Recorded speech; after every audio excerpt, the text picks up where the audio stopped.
नमस्कार दोस्तों, मैं आपका अपने चैनल एचवीएस स्टडीज़ में स्वागत करता हूं। इस वीडियो में आपके लिए 11 फरवरी 2022 का करंट अफेयर लेकर आ गया हूं। साथ में हम स्टैटिक जीके और रिलेटेड करंट अफेयर का रिवीजन करते हुए चलेंगे। अगर आप इस चैनल पर पहली बार आए हो तो आपसे अनुरोध है, चैनल को सब्सक्राइब कर लीजिएगा। वीडियो अच्छी लगे तो वीडियो लाइक करके ज़रूर जाइएगा। लास्ट में आपके लिए क्विज़ रखा है, उस क्विज़ को ज़रूर सॉल्व कीजिएगा। चलिए बात करते हैं लास्ट डे के क्विज की। तो लास्ट डे आपसे क्वेश्चन पूछा गया था, which is India's first artificial intelligence based job platform for persons with disabilities. तो आंसर था स्वराज एबिलिटी। तो आप सभी ने आंसर सही दिया था और डिटेल में दिया था। आज के पहले क्वेश्चन की बात करें तो आज का पहला क्वेश्चन मोस्ट इंपॉर्टेंट क्वेश्चन है। इसलिए क्वेश्चन है, which name unveiled as name for new Ahmedabad IPL franchisees. तो आईपीएल की जो टीम है अहमदाबाद, उसका नाम कुछ रखा गया है। क्या रखा गया है? तो आंसर यहां पर हो जाएगा गुजरात टाइटंस। गुजरात टाइटंस इसका नाम रखा गया है। और जो इस समय पर इसको लीड करेंगे हार्दिक पांड्या, 15 करोड़ में इनको खरीदा गया है हार्दिक पांड्या को। और ये लीड करेंगे अहमदाबाद की जो फ्रेंचाइजीज की टीम है, गुजरात टाइटंस अब इसका नाम होगा। अहमदाबाद जो फ्रेंचाइजीज की टीम किसने खरीदी है? तो सीवीसी कैपिटल्स के द्वारा इसको खरीदा गया है। और इससे पहले लखनऊ टीम, जो लखनऊ की जो आईपीएल की टीम है, उसका भी नाम रखा गया, नामकरण किया गया। उसका नाम क्या था? तो लखनऊ सुपर जायंट्स उसका नाम रखा गया था। और केएल राहुल उसको लीड करेंगे, मतलब कैप्टनसी करेंगे। आगे बात करें, जो भी यहाँ पर मिसलेनियस क्वेश्चन बने हैं उनको रिवाइज कर लेते हैं।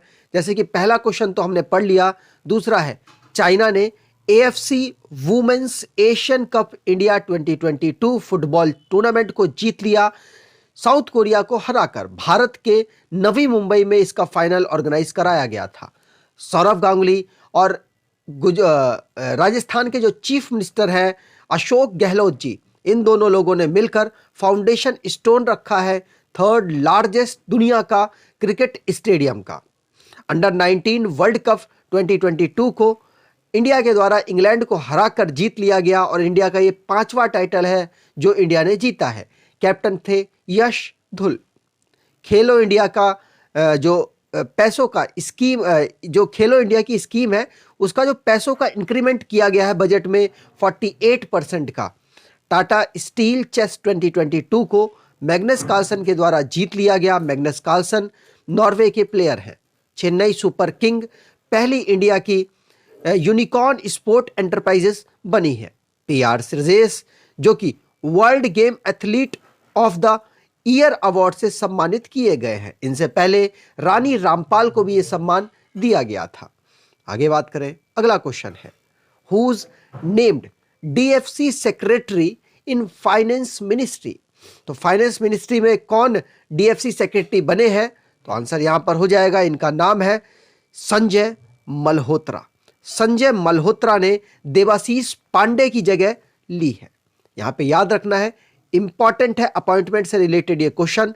संजय मल्होत्रा जी ने secretary in the department of financial services in ministry of finance में अपना पदभार संभाला है। देवाशीष पांडे की जगह इन्होंने ली है। और अपॉइंटमेंट जो हुए हैं उनको रिवाइज कर लेते हैं। रिसेंटली बहुत सारे अपॉइंटमेंट करे गए। तो पहला क्वेश्चन तो पढ़ लिया। दूसरा क्वेश्चन है, वर्ल्ड बैंक के एक्स कंसल्टेंट थे प्रदीप शाह, उनको फाइजर इंडिया का चेयरमैन बनाया गया है। शांति श्री दुलीपुद्दी पंडित, जिनको जो कि पहली वुमेन है जो कि वाइस चांसलर बनी है जेएनयू में। प्रोफेसर दिनेश प्रसाद सकलानी को एनसीईआरटी का डायरेक्टर बनाया गया है। राहुल भाटिया को एमडी बनाया गया, पहला एमडी बनाया गया है किसका? इंडियागो के। और ये को फाउंडर भी हैं। गवर्नमेंट ऑफ इंडिया ने सोनाली सिंह को सीजीए बनाया है, कंट्रोलर जनरल ऑफ अकाउंट्स का एडिशनल चार्ज वैसे इनको मिला है। जेएनयू के वाइस चांसलर थे पहले, अब कौन हो चुके हैं? शांति श्री दुलीपुद्दी पंडित। लेकिन पहले थे जगदेश कुमार जी को यूजीसी का चेयरमैन बना दिया गया। साइंटिस्ट हैं जीए श्रीनिवासा मूर्ति, इनको डीआरडीएल का डायरेक्टर बनाया गया। डीआरडीएल का हेडक्वार्टर हैदराबाद में है। अगर आप ई बुक परचेज करना चाहते हैं, सस्ती ई बुक परचेज करना चाहते हैं स्टैटिक जीके की, तो आने वाले एग्जाम के लिए आप इस ई बुक को परचेज कर सकते हैं। 69 रुपीज़ की आपको ये ई बुक प्रोवाइड कराई जा रही है। ऑलमोस्ट सभी टॉपिक को यहाँ पर कवर किया गया है। आप इसको परचेज करेंगे तो आपको बहुत बेनिफिट मिलने वाला है। डिस्क्रिप्शन बॉक्स में लिंक है, वहाँ से आप इसको परचेज कर सकते हैं। अगले क्वेश्चन की बात करें, India's first biomass based hydrogen plant to come up at which state? तो आंसर यहां पर हो जाएगा, पहली बायोमास बेस्ड हाइड्रोजन प्लांट है जो कि मध्य प्रदेश में इसको इनॉग्रेट किया गया है। याद रखना है, इसे खांडवा डिस्ट्रिक्ट मध्य प्रदेश में इनॉग्रेट किया गया है। और आपको बता दूं किस कंपनी के माध्यम से इसे इनॉग्रेट किया गया, तो वटामो एनर्जी लिमिटेड और बीजल ग्रीन एनर्जी के द्वारा 24 करोड़ का इसमें इन्वेस्टमेंट किया गया है। और मध्य प्रदेश खांडवा के डिस्ट्रिक्ट में इंडिया की पहली बायोमास बेस्ड हाइड्रोजन प्लांट को सेटअप किया गया। रिवाइज कर लेते हैं। तो पहला क्वेश्चन तो पढ़ लिया। दूसरा है आरपीएफ रेलवे पुलिस फोर्स के द्वारा आहत ऑपरेशन को स्टार्ट किया गया जो कि मतलब रोकेगा ह्यूमन ट्रैफिकिंग को। इंडिया पहली कंट्री बन चुका है जो कि कोविड-19 की डीएनए वैक्सीन को लॉन्च कर चुका है। प्राइम मिनिस्टर नरेंद्र मोदी ने अनवील किया स्टैचू ऑफ इक्वालिटी। संत रामानुजाचार्य जी की हैदराबाद में 216 फीट की इसकी हाइट थी। उत्तर प्रदेश को बेस्ट झांकी का दर्जा मिला रिपब्लिक डे परेड में। इंडिया जो कि डिप्लोमेटिक बायकॉट करेगा ओपनिंग और क्लोजिंग सेरेमनी को विंटर ओलंपिक की। यूएस दोबारा से टॉप कर गया है भारत के साथ ट्रेड पार्टनरशिप में और दूसरे नंबर पर चाइना रहा। लोकसभा सेक्रेटरीट ने डिजिटल संसद ऐप को लॉन्च किया जिसमें डिजिटली मतलब लाइव प्रसारण किया जाएगा जो भी संसद में कार्यवाहियां होती हैं उसकी। अगले क्वेश्चन की बात करें, world pulses day 2022 observe on. Important question है, एग्जाम में पूछा जाता है। तो वर्ल्ड पल्सेस डे को 10 फरवरी को हर साल सेलिब्रेट किया जाता है FAO के द्वारा। FAO का मतलब है फूड एंड एग्रीकल्चर ऑर्गेनाइजेशन के द्वारा। यूनाइटेड नेशन ने वैसे इसकी अनाउंसमेंट की थी वर्ल्ड पल्सेस डे की। और आपको पता होगा FAO यूनाइटेड नेशन का ही एक पार्ट है, आपको ये बात भी ध्यान रखनी है। यहां पर बात की जाए थीम की, तो वर्ल्ड पल्सेस डे की थीम रही है pulses to empower youth in achieving sustainable agri food systems. आगे बात करें, FAO की बात हुई है, फूड एंड एग्रीकल्चर ऑर्गेनाइजेशन को इस समय पर हेड कौन कर रहे हैं, तो क्यू डोंग्यू इसको हेड कर रहे हैं, जापान से बिलोंग करते हैं। हेडक्वार्टर इसका रोम इटली में है और इस्टेब्लिशमेंट 16 अक्टूबर 1945 को हुई थी। इंपॉर्टेंट डेज को रिवाइज कर लेते हैं। एक फरवरी को इंडियन कोस्ट गार्ड डे ने अपना रेजिंग डे सेलिब्रेट किया 46 नंबर का। 2 फरवरी को वर्ल्ड वेटलैंड डे सेलिब्रेट हुआ जिसकी थीम थी wetland action for people and nature. World cancer day 4 फरवरी को सेलिब्रेट हुआ, क्लोज द केयर गैप इसकी थीम थी। सेफर इंटरनेट डे को 8 फरवरी को सेलिब्रेट किया गया। वर्ल्ड पल्सेस डे को 10 फरवरी को सेलिब्रेट किया गया जिसके बारे में हमने डिस्कस किया। अगले क्वेश्चन की बात करें, which company encourages people to take a break from social media? तो आंसर यहां पर हो जाएगा इंस्टाग्राम के द्वारा ऐसी एक मुहिम चलाई गई, ब्रेक जरूरी है हैशटैग को वायरल किया गया जिसमें यह बताया जा रहा है कि आप सोशल मीडिया से थोड़ा सा ब्रेक ले लें। तो इंस्टाग्राम के द्वारा ऐसी अनूठी पहल करी गई जिसमें कि लोगों का भी बेनिफिट है। तो ऐसे क्वेश्चंस पूछे जा सकते हैं। टेक अ ब्रेक, इंस्टाग्राम के द्वारा ब्रेक जरूरी है हैशटैग को वायरल किया गया जिसमें यूथ को बताया जा रहा है कि थोड़ा सा ब्रेक ले ले जिससे कि आप अपने आसपास के एनवायरनमेंट को भी समझ सके। और इसलिए इंस्टाग्राम इसको देखते हुए इंस्टाग्राम ने ऐसे सिस्टम को, ऐसे हैशटैग को लॉन्च किया है। यहाँ पर बात की जाए इंस्टाग्राम की, तो इंस्टाग्राम को लॉन्च किया गया 2010 को। वैसे इसका इस समय पर मालिक मेटा है और फाउंड इसे केविन सिस्ट्रोम ने किया था।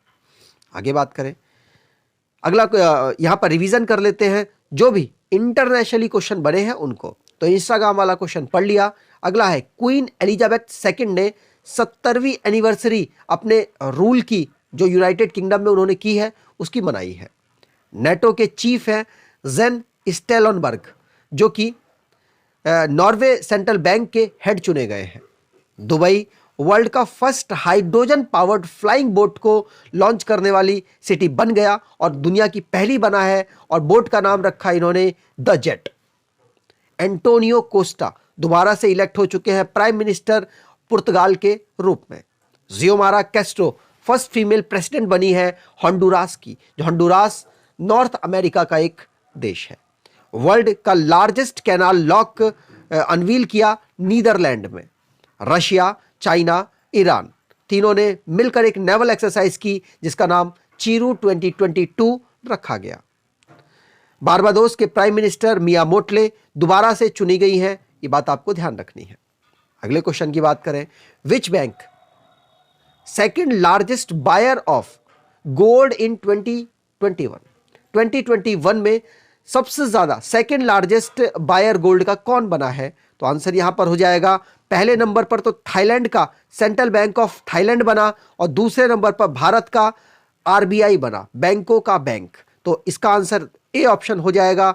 सेंट्रल बैंक ऑफ थाईलैंड ने 90 मेट्रिक टन ऑफ गोल्ड को बाय किया और आरबीआई के द्वारा 77.5 मेट्रिक टन को बाय किया गया और सेकंड पोजीशन पर यह रहा है। इस रिपोर्ट को वर्ल्ड गोल्ड काउंसिल के द्वारा निकाला गया। आपको बता दूं, वर्ल्ड गोल्ड काउंसिल के सीईओ हैं डेविड टेट और हेडक्वार्टर इसका लंदन यूके में है और इसको फाउंड किया गया 1987 में। प्रेसिडेंट इसके केल्विन दुस्निस्क हैं। आगे बात करें, अगला क्वेश्चन है, which India company signed MOU with Karnataka to turn rural women into entrepreneurs, मतलब गांव की जो महिलाएं हैं उनको एंटरप्रेन्योर में कन्वर्ट करने के लिए किस कंपनी के साथ कर्नाटका ने साइन अप किया है? किस इंडिया की कंपनी के साथ साइन अप किया है? वैसे आपको बता दूं, ये इंडिया की कंपनी तो नहीं है लेकिन इसका एक ब्रांच इंडिया में भी खुली है। तो अमेजन इंडिया ने कर्नाटका के साथ टाई अप किया है जिससे कि गांव की महिलाओं को वो एंटरप्रेन्योर में कन्वर्ट कर सके। तो अमेजन इंडिया के साथ Karnataka state rural livelihood promotion society ने टाई अप किया है और अपनी जो उनकी एक स्कीम चल रही है उस सहेली स्कीम को भी ये आगे बढ़ाएंगे। ठीक है, यहाँ पर सहेली स्कीम में यही है कि महिलाओं को एंटरप्रेन्योर के जो काम है उसमें आगे बढ़ाया जाए, मतलब उनको उद्यमी बनाया जाए जिससे कि वो अपने जो मतलब उनके घर में जो मेल पुरुष हैं उनका सहयोग कर सके और अपनी समाज में वैल्यू बना सके। अमेजन के सीईओ की बात की जाए तो हाल ही में अपॉइंट हुए किए गए हैं, तो एंड्रयू आर जेसी इनका नाम है। फाउंड किया गया था 1994 में। बंगलुरु इसका मतलब किसका? कर्नाटका की बात की जा रही है। कर्नाटका की कैपिटल बंगलुरु है। जेफ बेजोस ने अमेजन को फाउंड किया था। मैं आपको बता दूं, कर्नाटका की कैपिटल बेंगलुरु हमने बात कर ली। Chief minister Basavaraj S Bommai है और गवर्नर थावरचंद गहलोत है। आगे बात करें, अगला क्वेश्चन है, who's named as brand ambassador of Bata India. तो बाटा इंडिया की ब्रांड एम्बेसडर कौन बनी है? तो आंसर हो जाएगा दिशा पठानी। दिशा पठानी, यहां पर सी ऑप्शन बिल्कुल सही हो जाएगा। ऐसे ब्रांड एम्बेसडर आपसे पूछ ले जाते हैं, इसलिए ऐसे क्वेश्चन मैं आपको करा रहा हूं। यहां पर बात करें बाटा इंडिया लिमिटेड की, तो बाटा इंडिया लिमिटेड के ब्रांड एम्बेसडर एक्ट्रेस दिशा पठानी को बनाया गया है। बाटा इंडिया की बात करें तो इसको फाउंड किया गया था 1931 में। इसका हेडक्वार्टर गुरुग्राम हरियाणा में है। सीईओ इसके गुंजन शाह हैं। आगे बात करें, अगला क्वेश्चन है, विच union minister kicks of NITI Aayog fintech open summit. तो फिनटेक ओपन समिट को किस यूनियन मिनिस्टर के द्वारा इनॉग्रेट किया गया? तो आंसर यहां पर हो जाएगा, इस समय पर हमारे ये माईटी के मिनिस्टर है, मतलब आईटी और इलेक्ट्रॉनिक्स के मिनिस्टर हैं और साथ साथ ये रेलवे मिनिस्ट्री को भी संभाल रहे हैं। इनका नाम है अश्वनी वैष्णव। अश्वनी वैष्णव ने किक ऑफ किया है नीति आयोग की फिनटेक ओपन समिट को। अब ये जो फिनटेक ओपन समिट है ये 7 से 28 फरवरी तक वर्चुअली ऑर्गेनाइज कराई गई है और इसमें जो कोलैबोरेशन से कराया गया इसको इनॉग्रेट, नीति आयोग तो है ही, साथ साथ फोन पे और AWS और EY के द्वारा इसको वर्चुअली समिट ऑर्गेनाइज कराया गया है। और हमारे जो IT और साथ साथ रेलवे के मिनिस्टर अश्वनी वैष्णव ने इसको इनॉग्रेट किया है। आगे बात करें और आपको बता दूं, नीति आयोग के वाइस चेयरमैन हैं राजीव कुमार जी, वो भी यहां पर उपस्थित थे। आज के क्विज की बात करें तो आज का क्विज है, which team wins AFC women's Asian cup India 2022 football tournament. तो आपको कमेंट में डिटेल में आंसर बताना है। अगर आपको ये वीडियो अच्छी लगी है तो आपसे अनुरोध है, वीडियो को लाइक कर दीजिएगा, चैनल को सब्सक्राइब कर लीजिएगा और एटलीस्ट अपने कुछ दोस्तों तक वीडियो को शेयर जरूर कीजिएगा। धन्यवाद।